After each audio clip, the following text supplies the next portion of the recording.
ఎన్టీఆర్ జిల్లా border check post దగ్గర రాత్రి సుమారు 1 గంట నుంచి 1 గంట 10 నిమిషాల మధ్యలో నంద్యాల నుంచి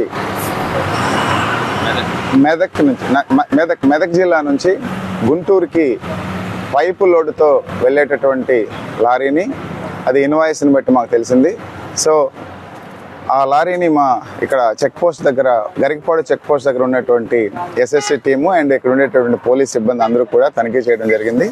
తనిఖీ చేయగా AP03 TA4666 అనేటటువంటి పైపులు కలిగినటువంటి లారీలో ఏదైతే క్యాబిన్ ఉందో ఆ క్యాబిన్ వెనక ఖాళీ గ్యాప్ ఒకటి ఏర్పాటు చేసుకొని ఆల్రెడీ ఇంత లారీతోటి వచ్చింది కాకుండా సపరేట్గా ఏర్పాటు చేసుకున్నటువంటి క్యాబిన్లో అక్కడ బాగా ప్లేస్ కలిగి ఉంది. ఆ ప్లేస్లో మా వాళ్ళకి ఆ క్యాబిన్ ఉండేటటువంటి డిస్టెన్స్ని బట్టి, ఆ దూరాన్ని బట్టి వాళ్ళు అంచనా వేసి దాంట్లో ఎక్కి చూడడం జరిగితే దాంట్లో 5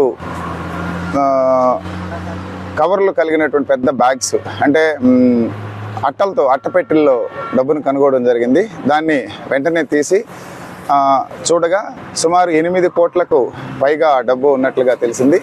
సో వెంటనే మేము ఆ మిషన్స్, ఏదైతే డబ్బు కౌంట్ చేసేటప్పుడు మిషన్లు కూడా తెప్పించడం జరిగింది. ఆ మిషన్లు కౌంట్ చేసిన తర్వాత కరెక్ట్గా ఎగ్జాక్ట్ ఫిగర్ ఎంత ఉందో తెలుస్తుంది.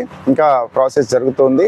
అయిపోయిన తర్వాత దీన్ని మాకుండేటటువంటి ప్రొసీజర్ ప్రకారము ఏదైతే 10 లక్షలకి పైన ఉంటుందో దాన్ని మేము ఇంటర్సెప్షన్ చేసినటువంటి దాన్ని సీజ్ చేసి ట్రెజరీలో డిపాజిట్ చేసి ఇన్కమ్ ట్యాక్స్ వాళ్ళకి ఆ పర్టికులర్స్ ఇవ్వడం జరుగుతుంది.